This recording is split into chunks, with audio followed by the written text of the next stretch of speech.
وشر الأمور محدثاتها وكل محدثة بدعة وكل بدعة ضلالة وكل ضلالة في النار. السلام عليكم ورحمة الله وبركاته. وعليكم السلام.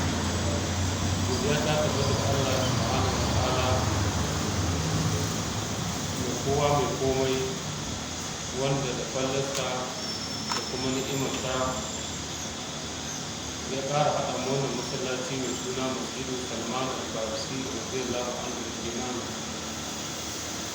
da rabaro a mobil bina fata ta Abuja a Najeriya domin ci gaba da karatun tafsirin alƙur'ani mai girma da muke a wannan wata mai alfarma na shekara ta 1440 bayan jira a daga Allah sallallahu alaihi wa sallam daga Makka zuwa Madina. Yau muna 20 wanda ya daidai da shida ga watan biyar bakwai zai ga watan biyar na shekara ta 2021. Sannan muna cikin suratul Kahfi. Yau za mu tashi aya ta 19 وكذلك بعثناهم ليتساءلوا. أعوذ بالله من الشيطان الرجيم.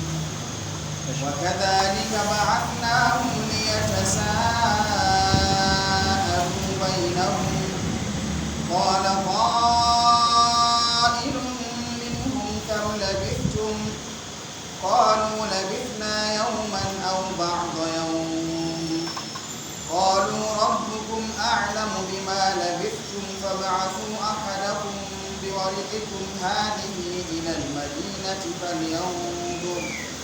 فلينظر أيها أزكى طعاما فليأتكم برزق منه وليتلطف ولا يشعرن بكم أحدا إنهم إن يظهروا عليكم يرجموكم أو يعيدوكم في ملتهم ولن تفلحوا إذا أبدا.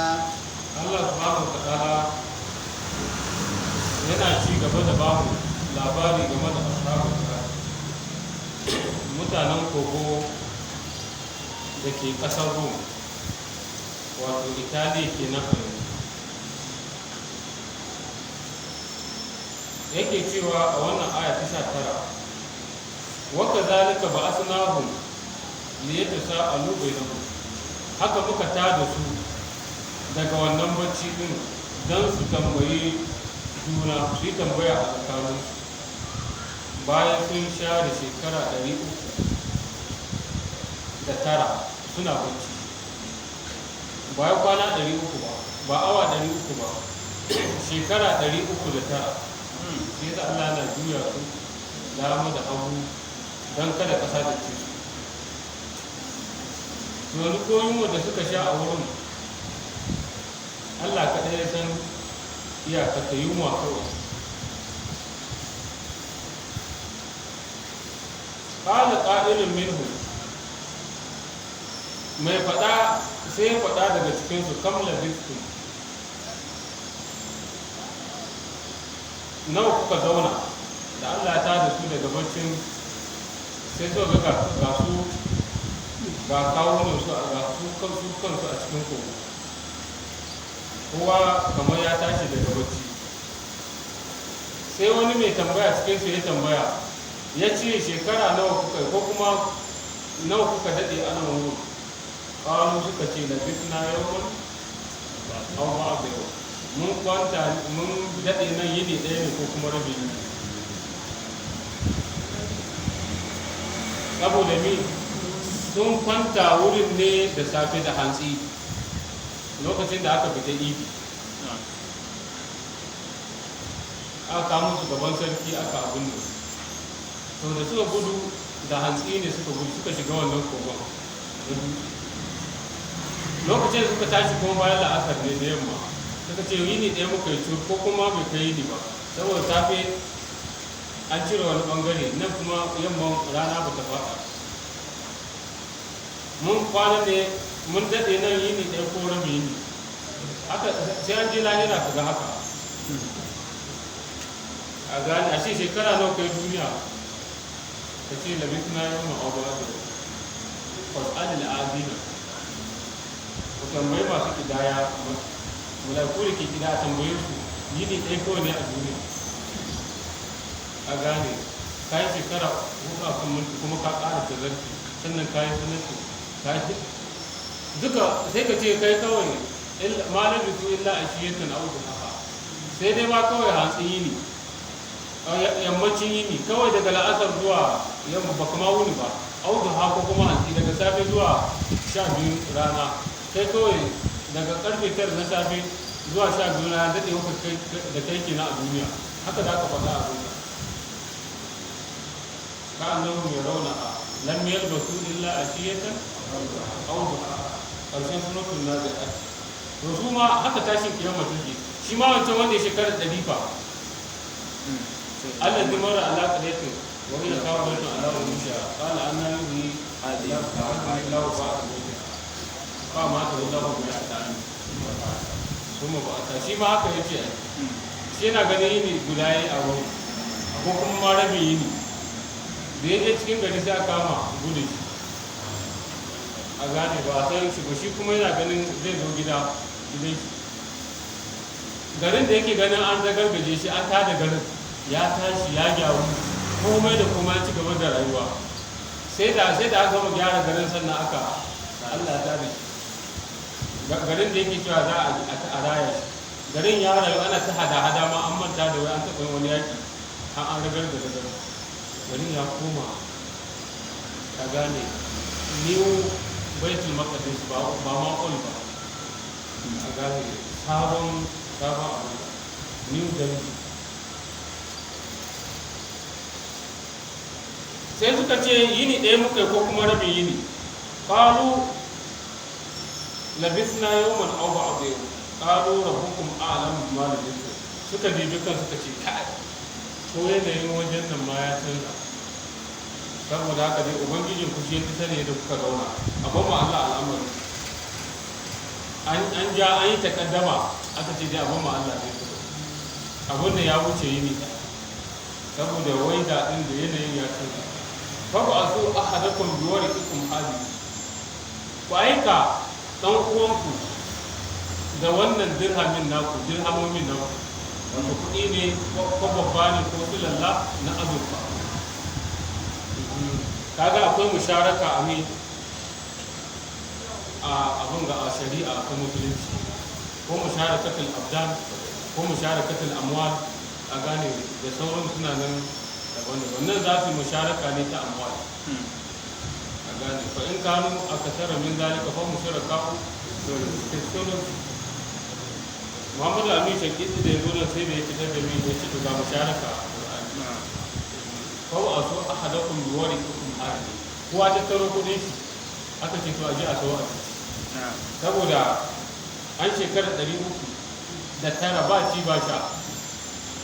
Sai bacci kawai. Kaga ko da aka tashi cikin ka ba komai ya kwakwale. Ila al-Madinati zuwa birnin da kuka fito.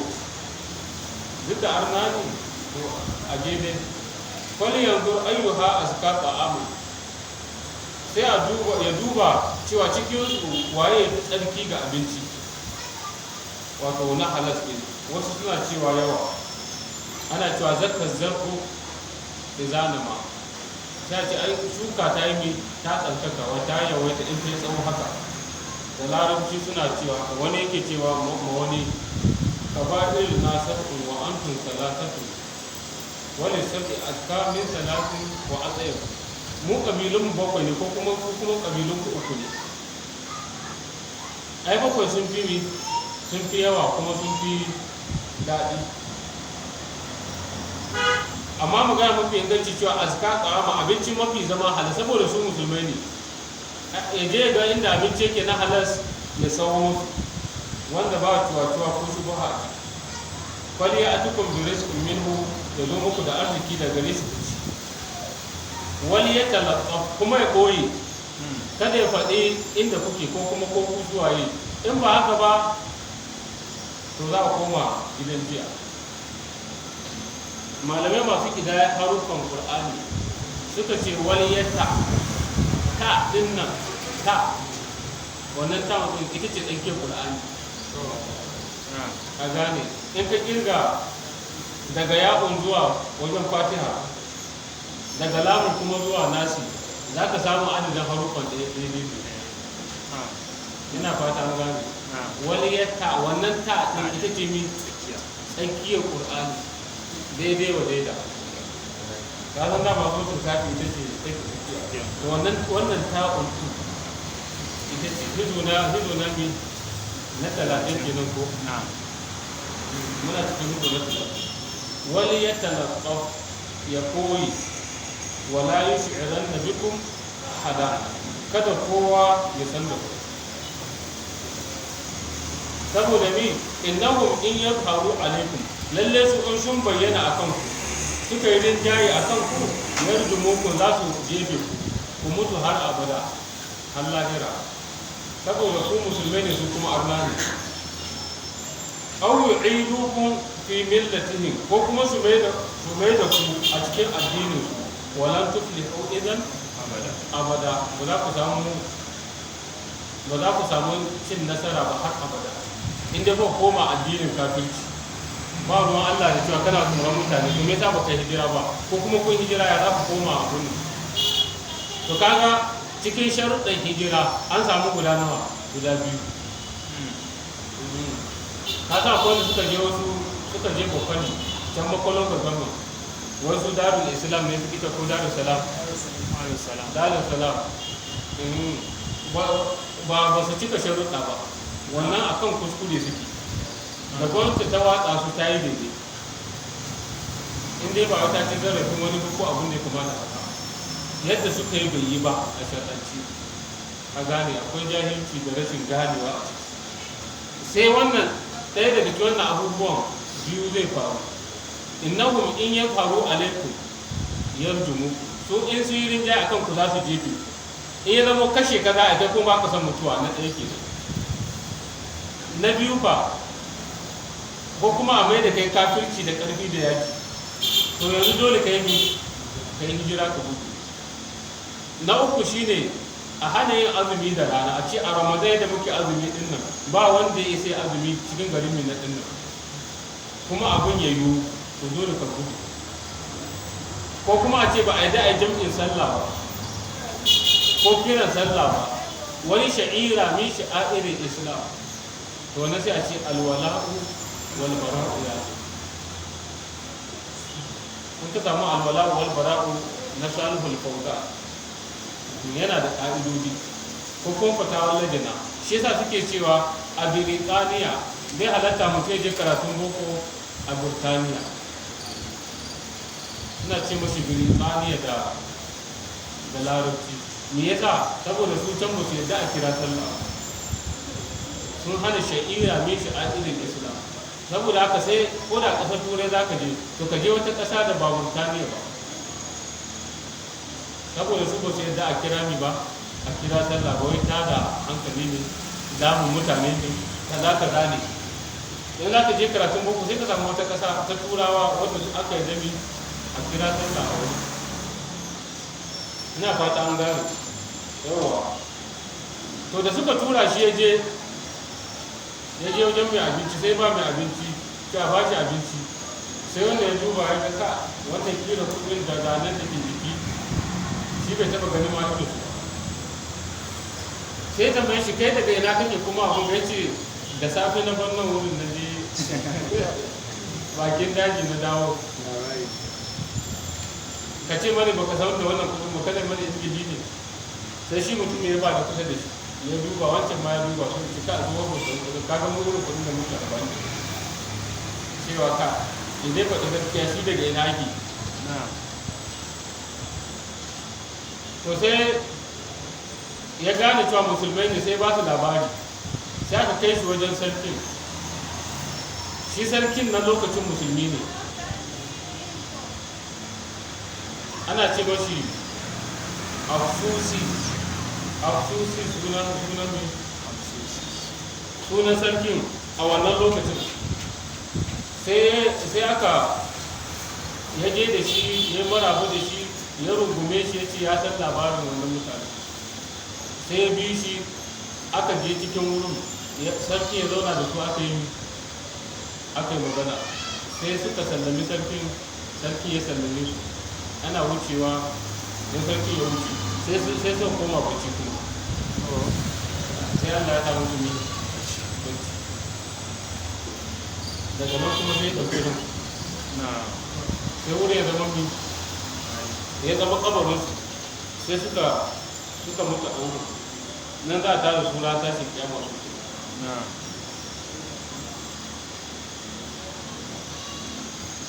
sai Allah ya ce waka zalika a asarna alaihim وكذلك أعثرنا عليهم ليعلموا أن وعد الله حق وأن الساعة لا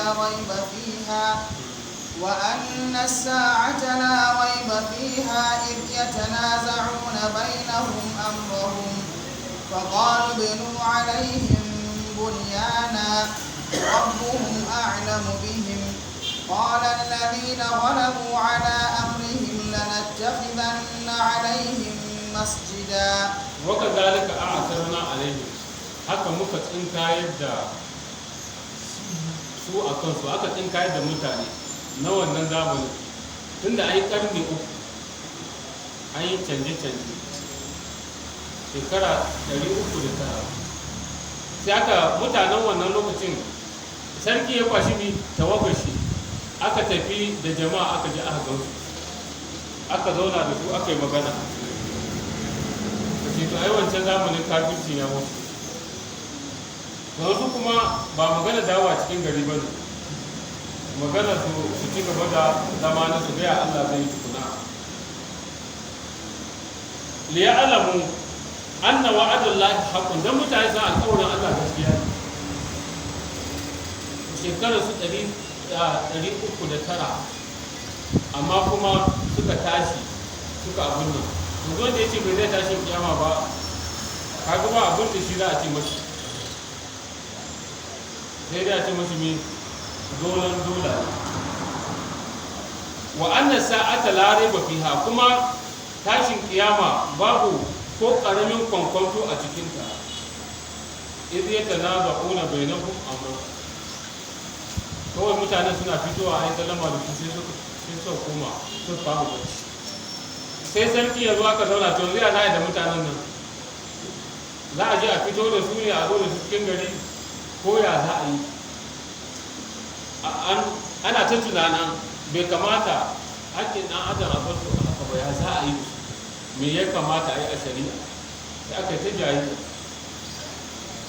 ƙalubunu alaihim bunyana wancan da sun koma bacci yadda za a yi a gina a yi musu gini a ji a samu blok a yi blokin ɗin wurin kada komai ya cutar da su inda dai Allah ya kaddara ya abin nan yanzu kada wani kunama ko maciji ko wata dabba daji ta shiga sai a yi blokin wajen shi kenan a ba su kare in ya zama kabarinsu ya zama kabarinsu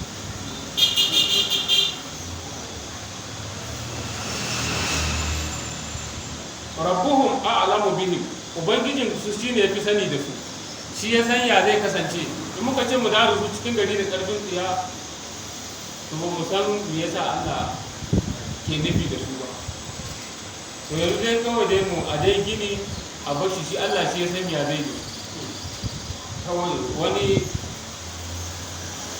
abun sai Allah wani al'amarin sai Allah kawai nufa suka ce wa iko sauko sai sauko a gani iko Allah sai mi sai Allah kawai sai dai iko Allah sai kallo kawai kai mi ka sa mashi ido qala alladhina galabu ala amrihim wanda suka yi rinjaye akan al'amarin su wato shugabanni da dukkan su lanattakhidanna alaihim masjida suka ce to mu za mu riki masallaci a kansu za a zo a gina masallaci wajen to shi ne ake malamai ke takaddama su waɗannan da suka yi rinjaye a kan shugabannin da suka ce za su yi masallaci to mutanen kirki ne tun da mutanen kirki ke masallaci to amma ana yin masallaci a kabari ko ba a yi ba a masallaci a kabari to shi ne wasu malamai na cewa to a tun da an ce masallaci za a yi wajen to musulmi ne wasu na ce a kafirai ne kiristoci su ne ke yin coci a kabari ko kabari a coci. To in ma musulmi ne to yan bidiya ne kuwa, saboda lokacin da alaihi sallallahu alaihi wasallama ya kusa rasuwa, tunda abu na farko an ce innahum muslimuna minhum musulmai ne, wasu kuma kace ahlul shirki minhum, wallahu a'lam. Allah ne ya fitar wa zahiru annal ladina qalu zalika hum ashabul kalima wan nufur, wanda suka faɗi haka ne su ne shugabanni masu zartar da magana, ba wanda ya sai hana su, walakin halhum ma'amuduna amla, shin abin da suka yi daidai ne ko ba daidai ba ne, fihi nazaru, akwai abin dubawa. Da annabi sallallahu alaihi wasallam qala la'ana Allahu al-yahuda wan nasara, Allah ne mai yahuda da kiristoci, kuma su wannan kiristoci ne wanda wannan abu ya faru don su. Nasara ne ittakazu qubur anbiya'ihim wa salihihim masajida, sun rike kaburbura annabawansu da mutanen kirkin su, sun rike su a masallaci. To kaga kenan in suka ce za su yi masallaci a wurin, ya nuna su menene, su nasara ne, ba mutanen kirki ba ne. Yuhadhiru ma sanahu, annabi yana tsoratar da abin da suka aikata. Hadisi yana Bukhari na 116 a cikin kitabun sala. Muslim kuma ya rawaito shi hadisi na 19.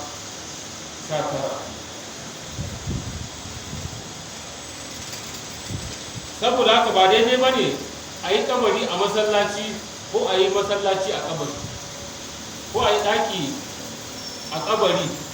In ana gidan masallaci ko gidan ɗaki aka samu kabari, to shi wannan gawan ko da ƙasusuwa ne ko gwangwamar kai, sai a kwashe ƙasusuwan sai a ji makabarta a yi gina a rufe, sannan sai a ci gaba da gini. Kaga yanzu an cire kabari, yanzu ko ba kabari. Dai inda kabari yake, in ana so a gini sai a tona kabarin, in ba a samu komai ba shikenan sai a rusa wajen cewa abin da, in kuma an samu sai a kwashe a kai makabarta sai a binne abin da ya kamata. sai ke sai kuluna talata, سيقولون ثلاثة رابعهم كلبهم ويقولون خمسة سادسهم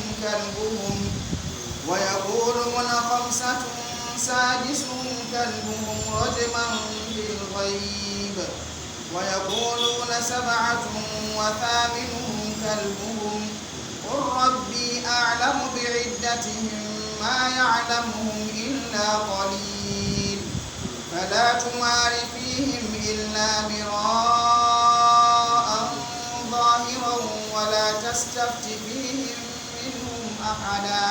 Allah subhanahu wa ta'ala ce sai kuluna salatatu, da sannu za su ce musu uku ne masu ba da tarihi na ashabul kahfi, za su zo su ce mi uku ne, rabi'uhum kalbuhum, na hudu shine karansu. Waya kuluna kamsatun, kuma suna cewa biyar ne, sadisuhum kalbuhum, na shida su shine karansu, rajaman bilbil. Duka wannan suna jifa ne a buye, ka gane, aikin banza suke harara a duhu, kawai lalabe suke yi amma ba su da abin nan. Waya kolo da sab'atun, kuma suna cewa bakwai ne, wa thaminuhum kalbuhum, na takwas su shine faransu. Qur rabbi a'lamu bi iddatihim, kace ubangiji na shine mafi sani da kidanyensu, ma ya'lamuhum illa qalil, ba wanda ya san su sai ɗan kaɗan, wato ko su nawa ne.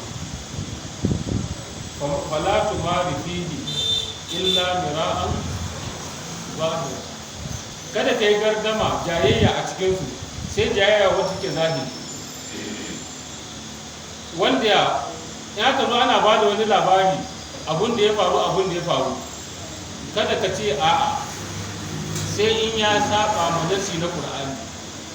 In abin da Allah ya faɗa ya saba ma abin da Allah ya faɗa, sai to wani ya zama gardama kuma take zahiri, sai ka ce ba haka ba. saboda nan Allah bai faɗi komai da komai ba, ya faɗi muhimman abubuwa wanda yake abun sani so mu sani.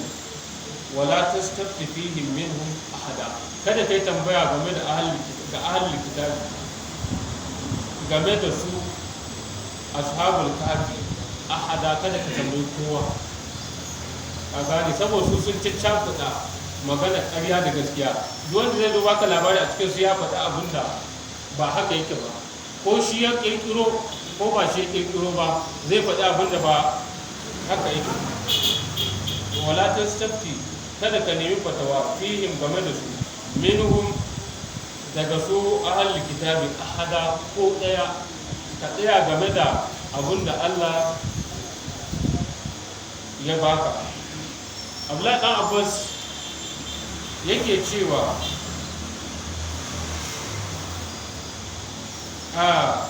su bakwai ne, in ji Abdullahi ɗan Abbas,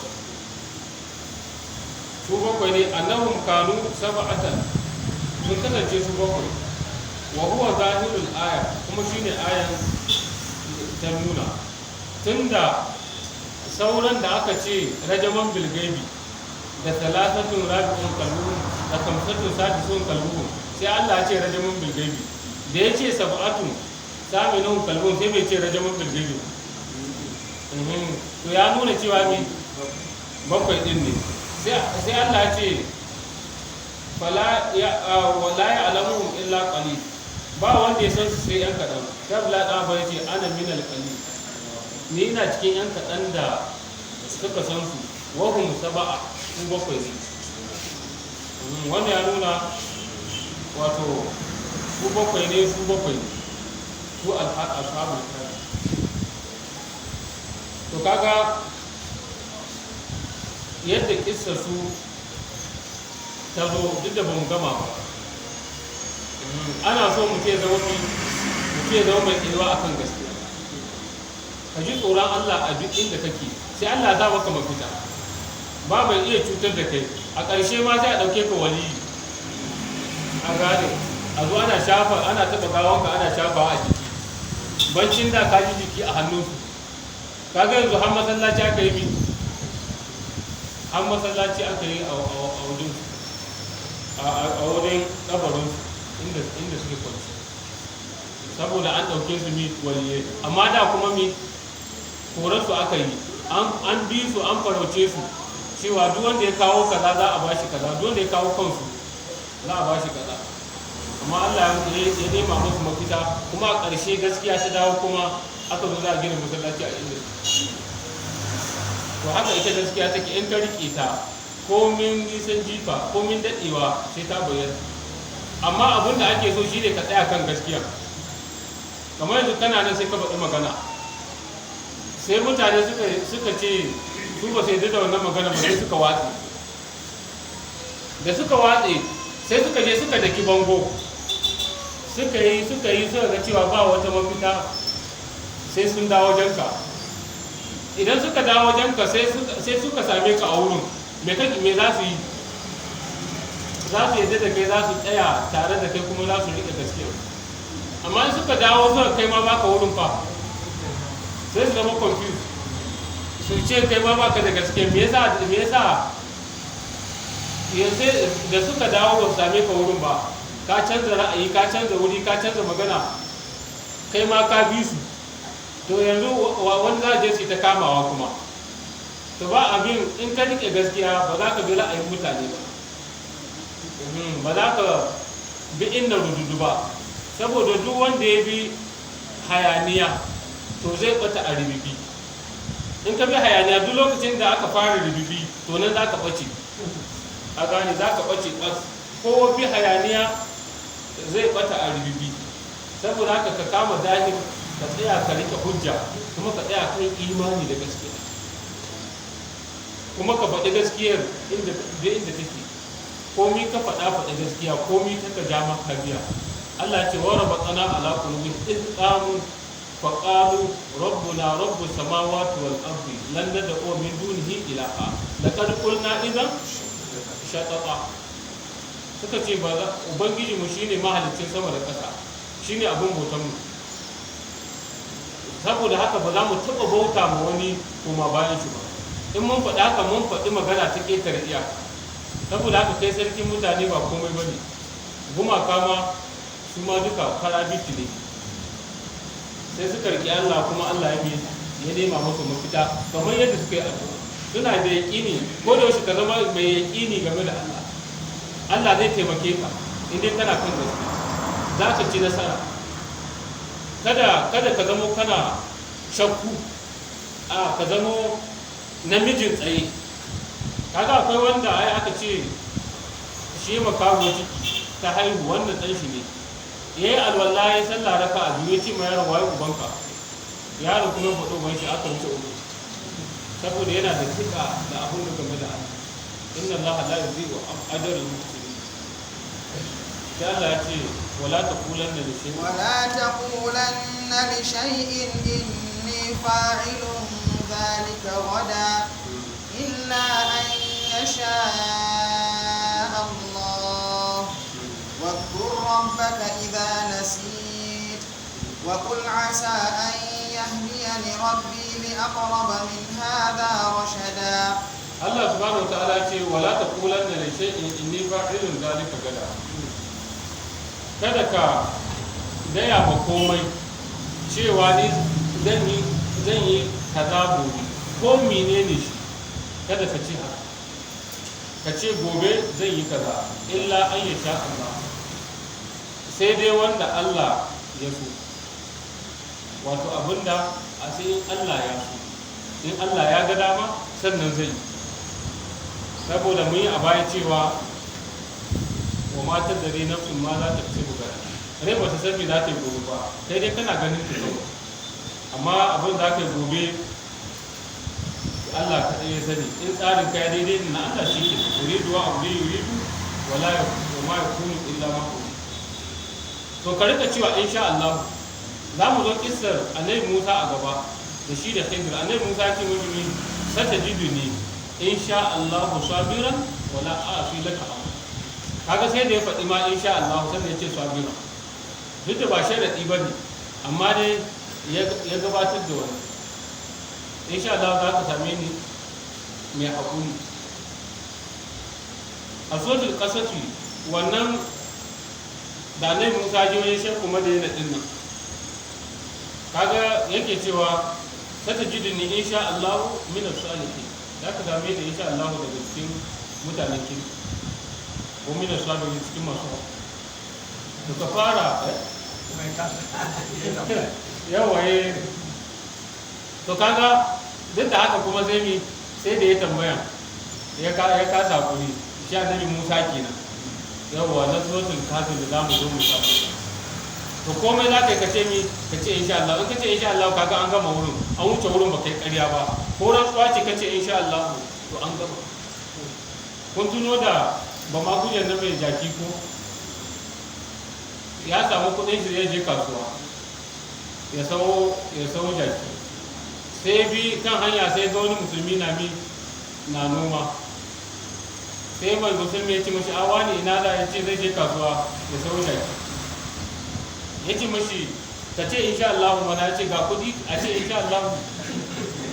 Ai in ba kudi ne ake cewa insha Allah, tun da ga kudi ai ba wani insha Allah zai sawo jaki. Sai ya ce to shi kenan, sai ya wuce. Da ya je kasuwa ya ce nikin jaki zai ciro kuɗi suka ce ka ɗauke ni inda ka aji. Sai mutum ya fara zufa a gani ba ma ya fara zufa, ba kuɗi ko ƙasa ko sama, an zare ne sun faɗi ne ya aka yi shi bai sani. Dole sai kwatake sai dawo yawa yana ce na noma. Sai ya dawo da yamma, musulmi na nan na noman shi, sai ce mashi a wani ina jaki, sai ce insha Allah kudi sun bace. Ya ce mashi to insha Allah kudi sun bace, ina ba ka ce insha Allah ba ta yaki mutum ka kudi, ce insha Allah kudi sun bace. Shi yana gani ya ce insha Allah kila za su dawo ko ya haka yi. Kaga ya makara ko ya makara. Saboda haka ka rika abun ka rika yin abu kafin ka makara, saboda muna ta faɗa cewa mi aljaza'u min jinsil amal, sakamakon ka daga aikin da kai shine Allah zai biyo maka da shi. Kuma lokacin za ka yi fargar jaji ne, za ka makara, amma duk da haka Allah yana nan da kofar tuba a buɗe. To komai za ka kace mi insha Allah. Annabi Suleiman alaihi salatu wa salam, Abu Hurairah ce mana manzo Allah tsira da aminci Allah subhanahu wa ta'ala annahu qala Suleiman ibn Dawud, Suleiman dan annabi Dawud,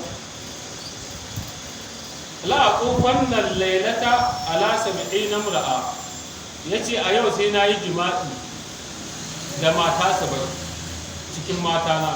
Wa fi riwayatin 90 imra'a, mata 90. Wa fi riwayatin 100 imra'a, mata 100. Su mata annabi Suleiman unlimited, a gane unlimited. Saboda haka sun kiristoci da suke magana a Bible, matan da aka ce aura unlimited ne. In ma akwai abin da za a suka, Christianity ya kamata a suka, a gane, don ba wani Bible da ya zo a kan cewa mi daga ƙayyadaddun mata da za a aura. Musulunci ne ya ƙayyada hudu. To kaga ma musulunci ma ya yi ƙoƙari, tun da ya ƙayyada nawa guda hudu. Shi a Bible, a gane, unlimited ne, kana iya auren matan da duk za ka iya aura, ko 3,000 za ka aura ka aure. Amma su annabawa suna da ƙarfin biyan bukata. Anas ya ce suna ganin Annabi sallallahu alaihi wasallam yana da ƙarfin mutum 30 a cikinsu, irin ƙarfin jiki. Ya Annabi kuka gaisa da shi, to za ka ji kun ya gaisuwa ta gaisu don kuka musafaha da shi. Namiji ne, ba wai lafe-lafe bane iri na, ka gane, mutum ne da kake zaunanne dirarre, ka gane, ku yi musafaha da shi za ka san me za ka rufu. Ina fata an gane, kuma ga hannun shi da taushi.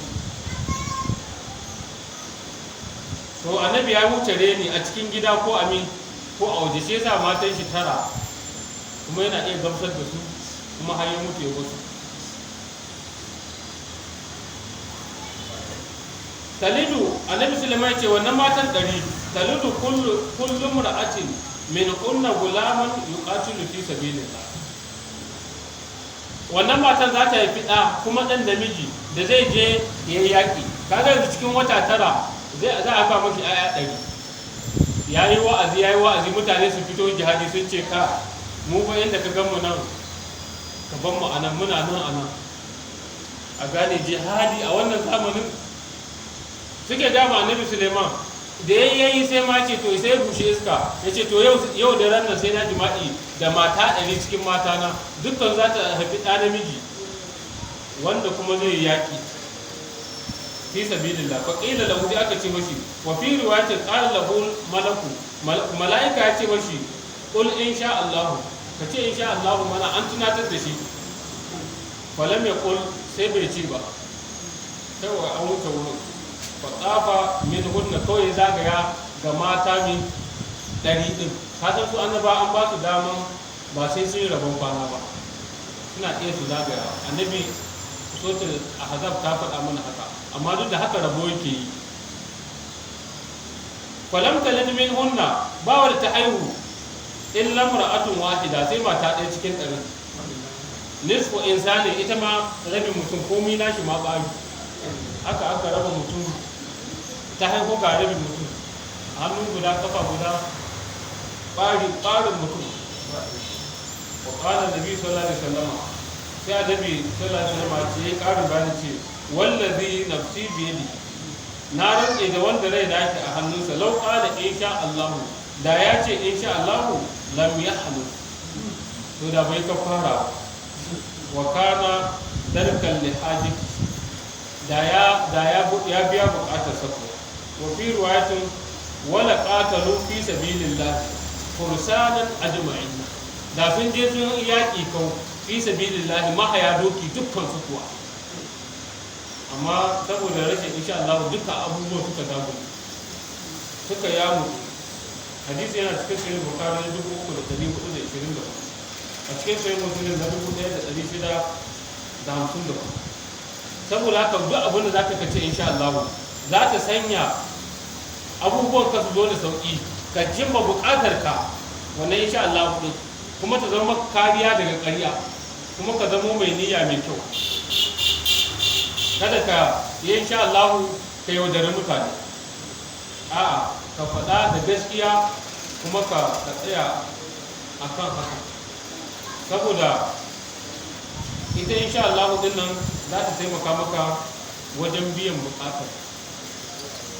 in kuma ka ce insha Allah ba to za ka ta wahala, za ka jiki. shi yasa wanda suke suratul baqara din nan suka ce da zai mun zaci inna Allah ya amurukum an tadbahu baqara, ta ku sanya ku yanka sani.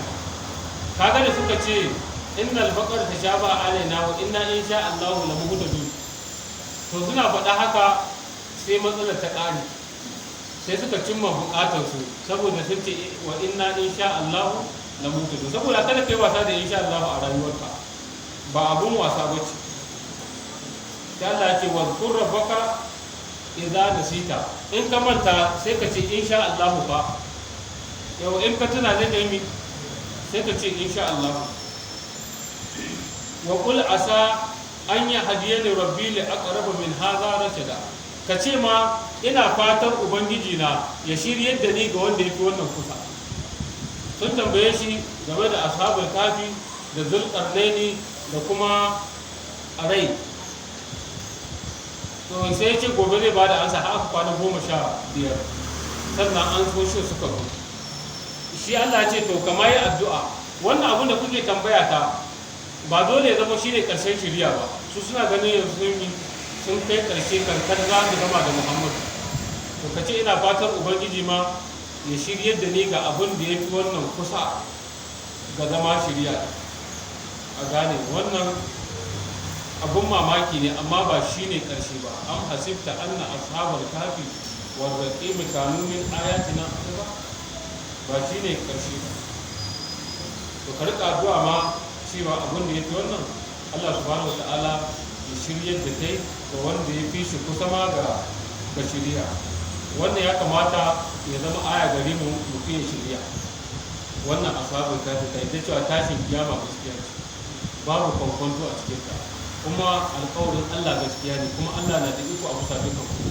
amma duk da haka ka ƙara da addu'a Allah ya shiryar da kai ga wanda ya mafi wannan kusa ga shirya, ba wai sai wannan bisa ashabul kafi sai shi wala bi tufika ولبثوا في كهفهم 300 سنين وازدادوا 9 قل الله أعلم بما لبثوا له غيب السماوات والأرض أبصر به وأسمع ما لهم من دونه من ولي ولا يشرك في حكمه أحدا.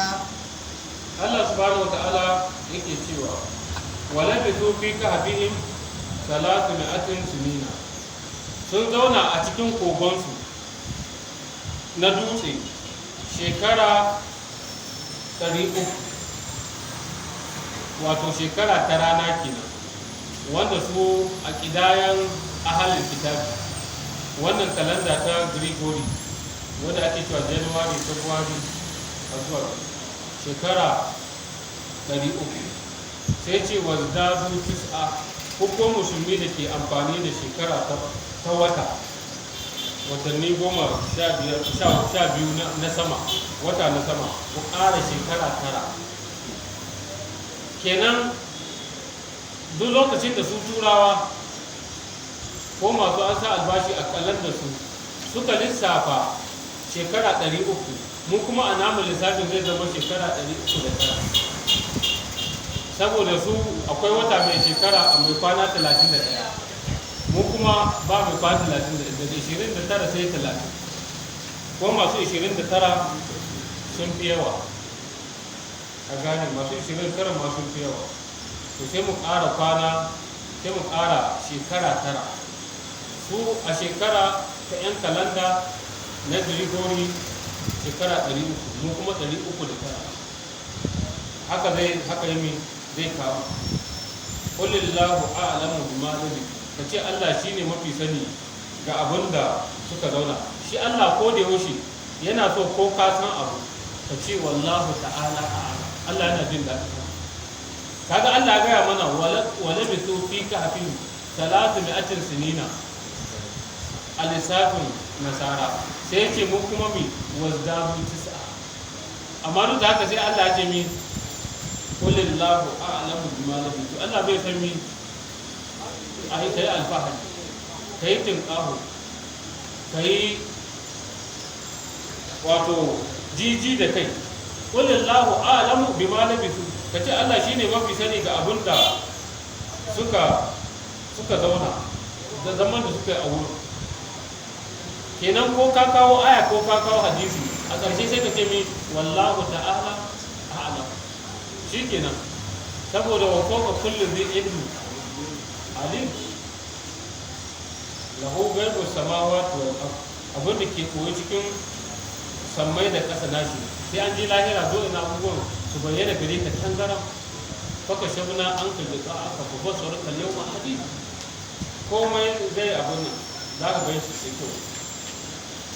Ausul bihi, kai mamakin gani gare shi, wa asmi'i, kuma kai mamakin ji ga Allah subhanahu wa ta'ala.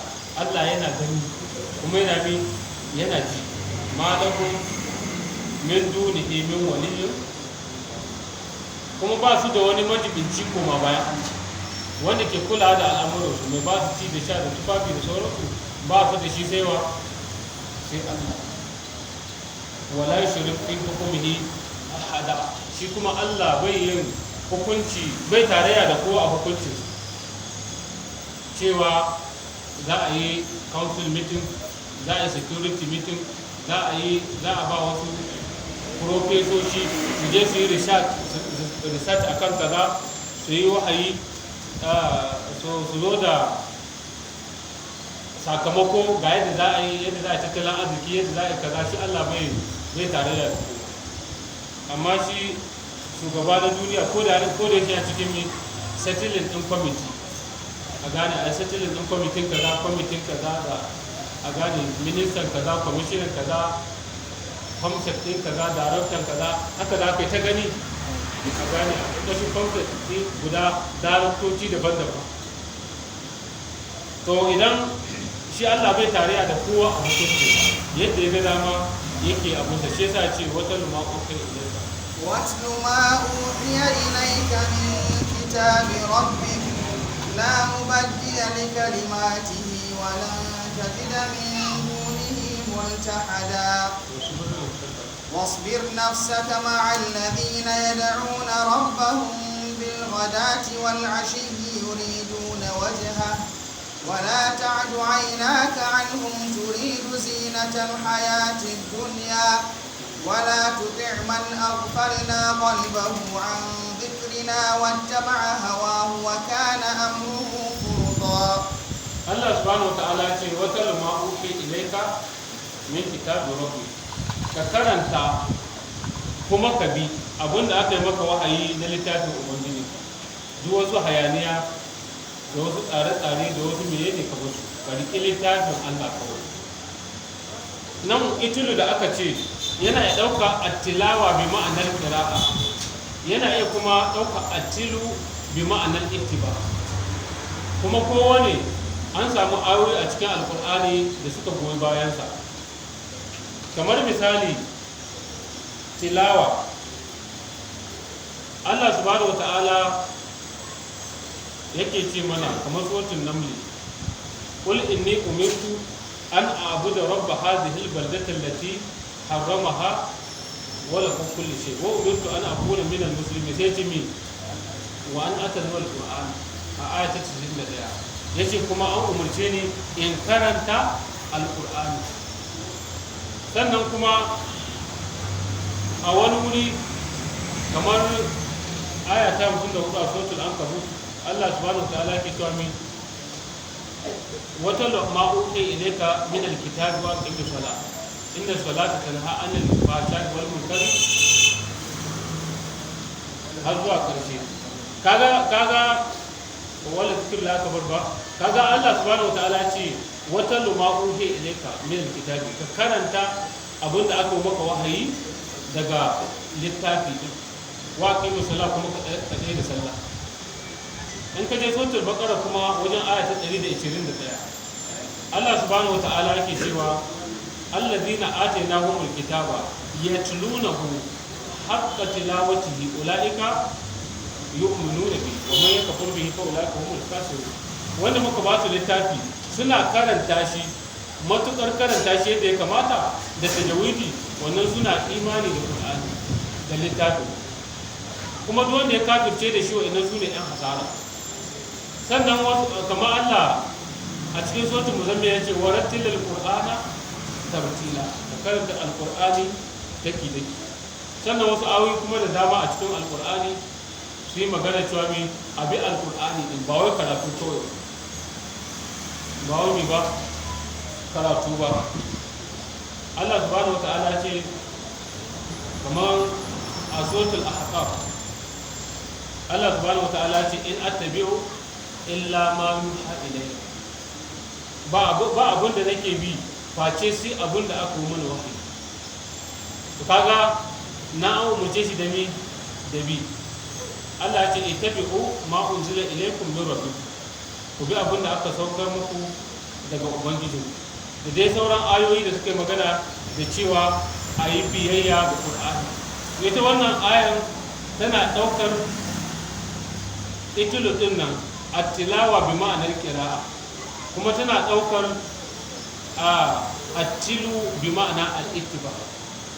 saboda haka sai mu fasara cewa watul ma uhi ilayka min kitabi rabbik, ka karanta kuma ka bi abinda aka yi maka wahayi na daga littafin ubangiji. an baka littafin, an baka tarihin ashabul kahfi da yadda suka yi da jama'a, da yadda jama'a suka bar littafi suka je suna kaura da ka. la mubaddila li kalimati, ba mai canzawa da kalmomin Allah. kalmomin Allah ba ne canza su yadda suke haka su. walan tajida min dunihi multahada, kuma za ka taba samun wata marakuba ba, wata mafaka ba koma bayan Allah. wajen Allah kadai za ka yi ka je ka fake kuma ka samu mafaka. kaga nan Allah yana ma'anai sallallahu alaihi wasallam ƙarin bayani akan waccan kissa za ta nuna maka shi Allah bai tarayya da ku a hukuncinsa, kuma ba mai canza kalmomin Allah. yadda ya faɗa haka abin zai faru, kuma yadda ya faru da ashabul kafi din nan sai ce wasbir nafsaka ma'al ladina yad'una rabbahum, ka hankurantar da kanka tare da waɗannan da suke bauta ma ubangijinsu bilgadati da safiya wal ashi da yamma, yuriduna wajha, suna nufin fuskar Allah. kaga suna da ikhlas. safiya da marice bauta ma Allah suke, suna son fuskar Allah. wala ta'adu aynaka anhu, kada idanunka su tsallake daga gare su. turidu zinatal hayati dunya, kana nufin rayuwa ta duniya. wala tuɗe man aghfalna qalbahu, kada ka bi wanda muka rafkanar da zuciyarsa an zikirina daga alqur'anin littafin, wadda ba a hawahu ya fi son zuciyarsa, wa kana amruhu furda, al'amarinsa ya zama sakaci, bai yi riko da qur'ani da kowa da ƙarfi ba. a nan wurin imam muslim ya rawaito wata kisa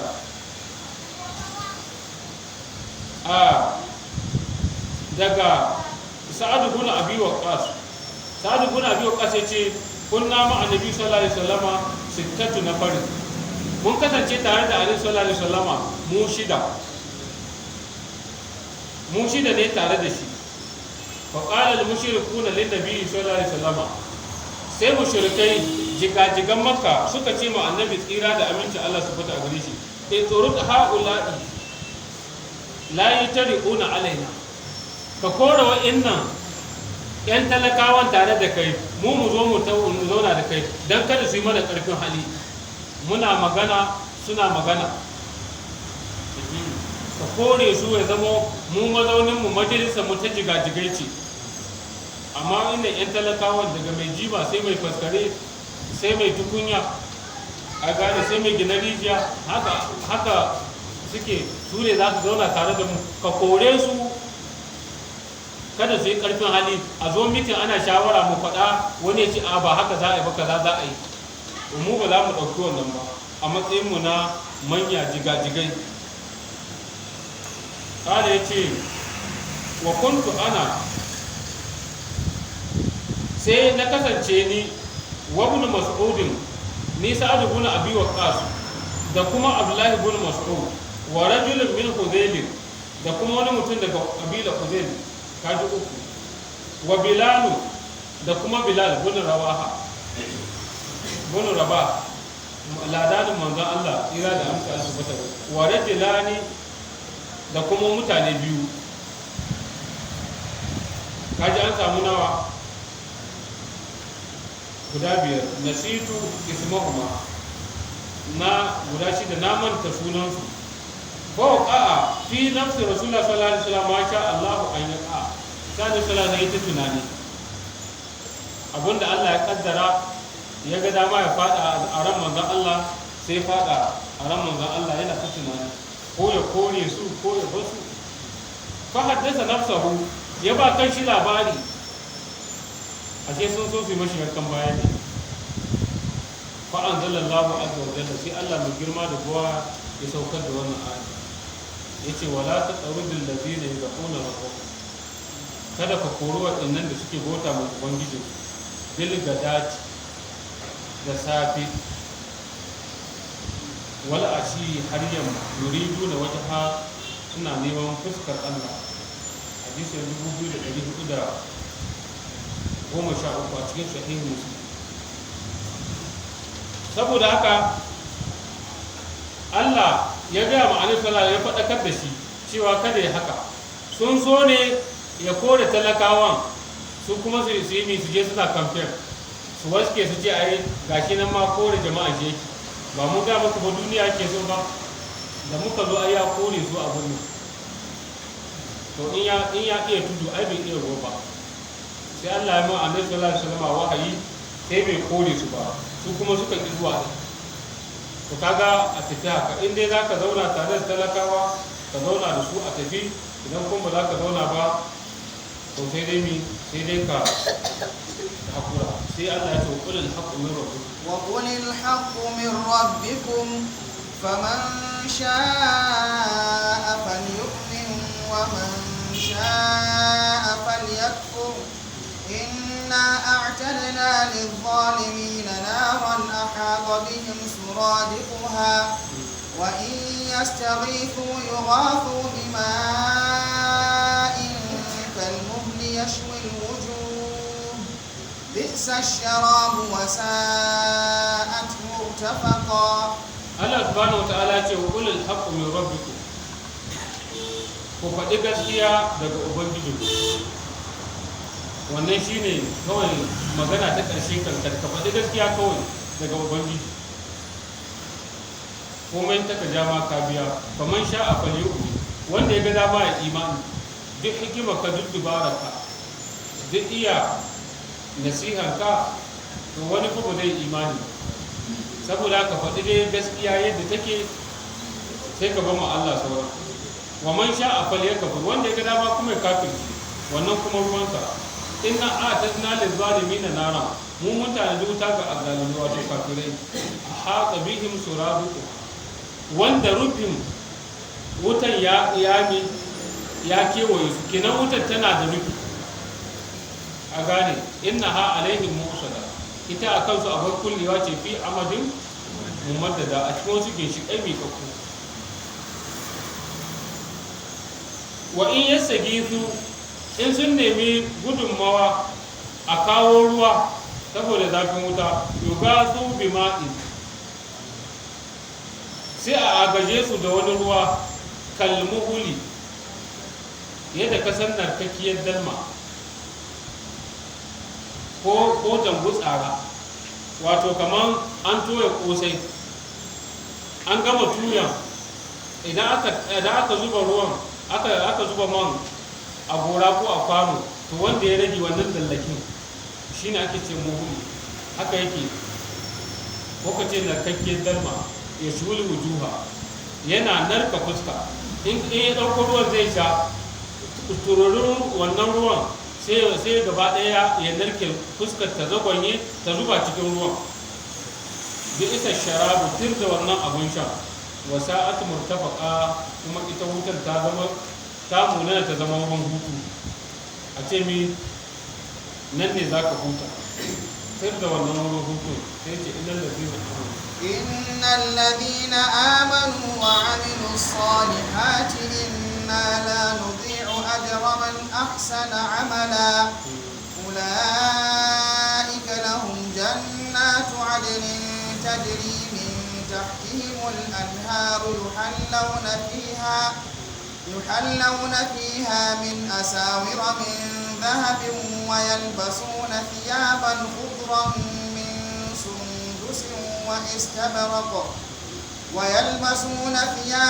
خضرا من سندس واستبرق متكئين فيها على الأرائك نعم الثواب وحسنت مرتفقا.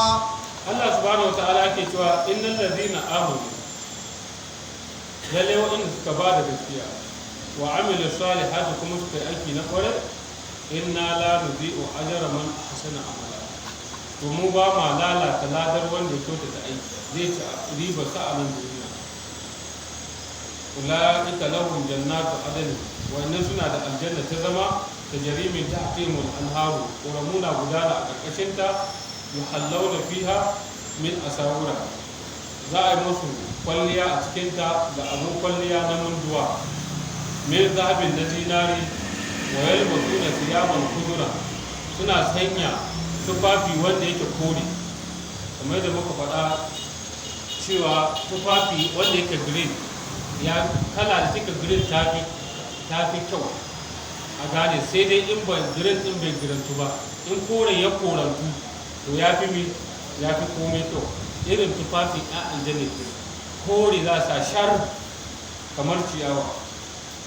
min sundusin, na alhariri mai kauri, wa istabaraki, da kuma alhariri shara-shara.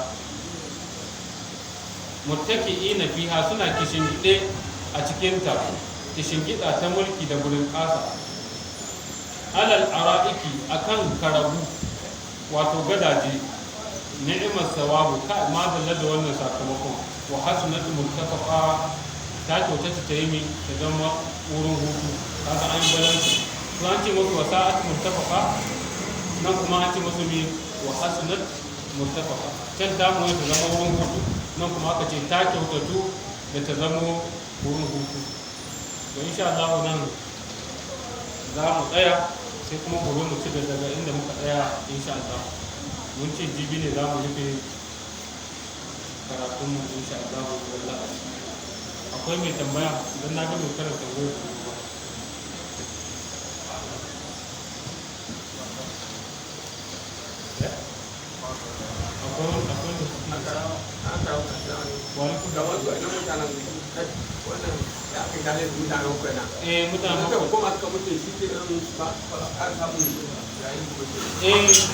yanzu ana da labarin su a inda suke. an je an gane wurin, an ga kasusuwan su da sauransu, sun zo sun rufe sun zama kasa, sai kasusuwa ya rage a wurin da suke. yanzu haka ɗaya na a ƙasar Italiya, a can ƙasar Rum akwai inda kogon nasu yake, har mutane suna kai ma wurin ziyara. duk da ba wai suna bace aka shar'anta ziyara wurin, amma dai mu muna gani a hoto da bidiyo wanda suka je suka ɗauko suna nuna mana. kaga har da mu ya zama aya gare mu, amma yanzu abu ya riga ya wuce. sun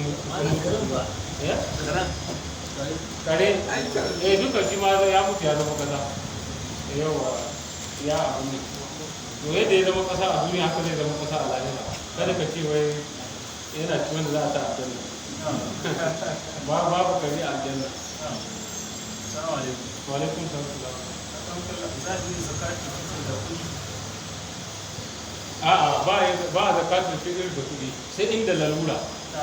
Yawa al'aslu abinda aka ce ka yi mi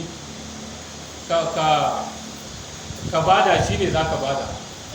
Yanzu kana da tumaki suka isa zakka, sai kuma ka yi mi za ka fitar da tunkiya, sai ka ce ka ba mai wanda za ka ba shi kuɗi. Yanzu ka sai tunkiyar ke shi kuma an hana mutum in yi kyauta ko sadaka ko zakka abin ya dawo gare shi ko da ta saya. Ka gane ko saya ba bai halatta kai ba ka saya ba, saboda haka sai dai ka ba da wannan abin da aka faɗa. Tun da annabi sallallahu alaihi wasallam ya kira cewa abinci za a bada sai akwai lalura ko kuma bukata maslaha rajiha to sai a yi.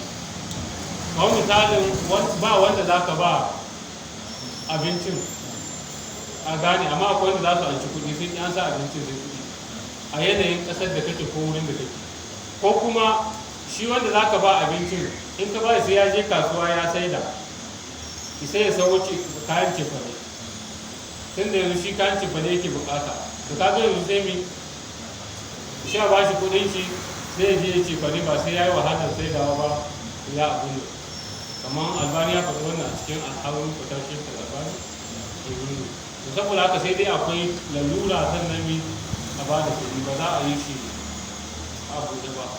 Na ma tambaya aka yi mu ya ce akwai wani part ɗin euro da musulman wurin sun fi da zakka ba a samu wanda ba samu wanda ake ba yi sai a bada. lallai ni suna ma yi mani tambaya cewa ba wanda ake ba. Na farko ba musulmi, na biyu kuma ba mabukaci wanda ka tunkare shi da wannan abun bai bukata. Wasu suna cewa shin za a sa musu za su fitar a nan ta kenan wanda ke da niyyar dawo, amma wanda shi wurin zaman shi ke can fa kuma an ce a inda kake za ka fitar.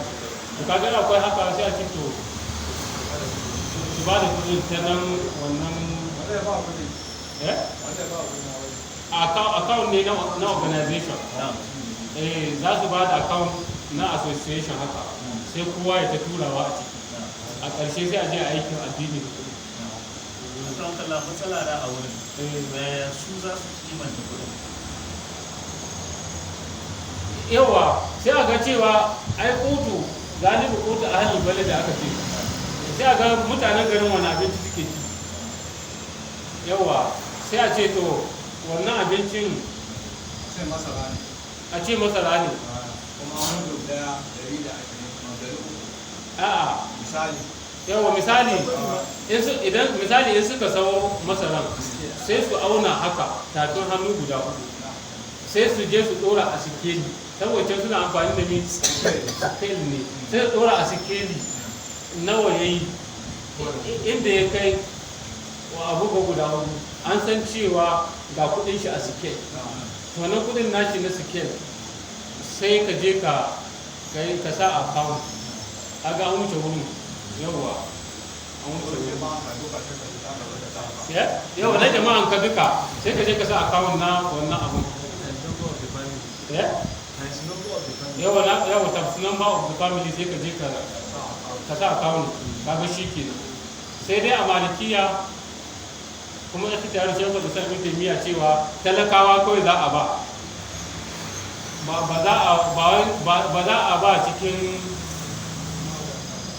cikin wannan bangarorin guda 8 da aka faɗa ba a ƙur'ani ayatun 60 a suratul tauba ba za a ba su ba, sai dai fukara da masaki. tunda annabi sallallahu alaihi wasallam ce tsoratan lil masaki lil sa'imi min al-lagaw wa rafa, sai ce wa tsawmatan lil masaki kuma yace abunuhum an tawaf fi dalika yau, ko da yake wannan hadisin da inganta wannan ruwa yawa.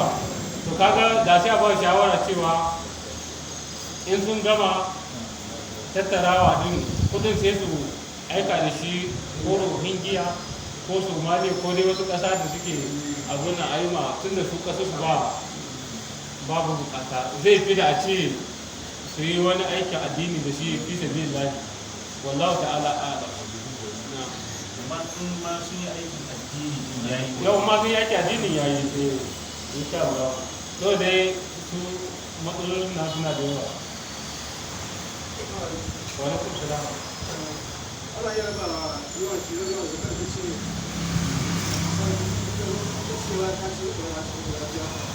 ana iya rabawa gida biyu ko sama da haka, amma shi mutum ɗaya sai a bashi abin da zai ishe shi abinci. Kenan in tana da yawa, wannan sai a bashi abin da zai ishe shi abinci, wancan ma a bashi abin da zai ishe shi abinci ranar sallah. Yawa haka yayi, amma ka bashi ƙasa ga abin da zai ishe shi abinci, to kaga an lalata zakar. Dan so ake a ci abinci a ranar, ya zama kowa na farin ciki, ba mai bakin ciki ta rashin abinci. kamar masu tsayawa a junction da kuma mata ana yin zuwa kawo fadi da wuce kusa da wani kila relative ɗin ka can wani kuwa. Dama su ba ce a ba, mun faɗa ba kamata wanda ke yawon bara ma a ba shi kaga ne wani daga cikin shi in ka je garin su yana da shanu da awa kuma ko ya ne wajen ya fi ka ana ana gidan haya a cikin minan ma yana da gidan haya kuma yanzu yana da yana bara yawa to ka gani ko to saboda haka zikiri da zai ci zakatul fitr mutane da yawa, to me ya kamata a zuwa ba kwamitin masallaci, su talakawa an ba su wajen kwamitin masallaci su amsa, ko kuma kwamitin masallaci su kai musu. Shi dan Umar yana ba da ita ga masu karɓar ta kafin sallah da kwana biyu ko kwana ɗaya, kuma yadda na tuyo faɗa. Kenan me ya kamata a yi? A ba kwamitin masallaci shi yake. In babu kwamitin masallacin zuwan da ka ba mabukaci musulmi ya yi. ce kullum na gana magana galibin kuti na ali balade haka to kuma nan kamar yawancin gari na haka idan na zaga wani lokaci kama abokan yan ga abin da suka yawa shi shinkafa abinci shinkafa su sai da kowane abinci, amma kuma nan lokaci yana zan kuma kwan koma sai masara da sauran ya abin yake musamman zuwa abin ga shinkafa ya kamata a fitar da ita. Sai dai ka ci baka da kudin mi sayin shinkafa, dama kullum kana sayin mi mudu, amma ba ka ba shinkafa mi ya kamata ka fitar, kamar nan garin mi na ban dai san wani gari ba. Ina fata an gane, saboda shi ne galibin kuti a hannun minan bisani. Masala ma ana ci gobe. Galibin kuti masara aka fi tsari shinkafa aka fi shi ba.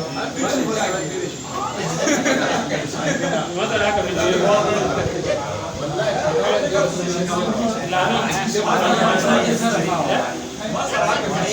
masara aka fi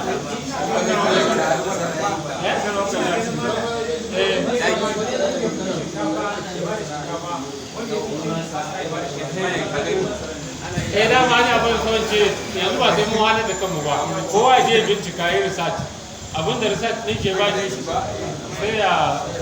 sai bayar kawai. Allahumma qasim la min khashyatika ma tahulu bihi bainana wa bain ma'asiyatik wa min ta'atika ma tuballighuna bihi jannatak wa min al-yaqini ma tahulu bihi alaina masa'ib ad-dunya wa matina Allahumma bi asma'ina wa absarina wa quwwatina wa dhurriyyatina أبدا ما أبقيتنا واجعل الوارث منا واجعل ثأرنا على من ظلمنا وانصرنا على من عادانا ولا تجعل مصيبتنا في ديننا ولا تجعل الدنيا أكبر همنا ولا مبلغ علمنا ولا تسلط علينا بذنوبنا من لا يخافك فينا ولا يرحمنا يا أرحم الراحمين يا رب العالمين. سبحان ربك رب العزة عما يصفون وسلام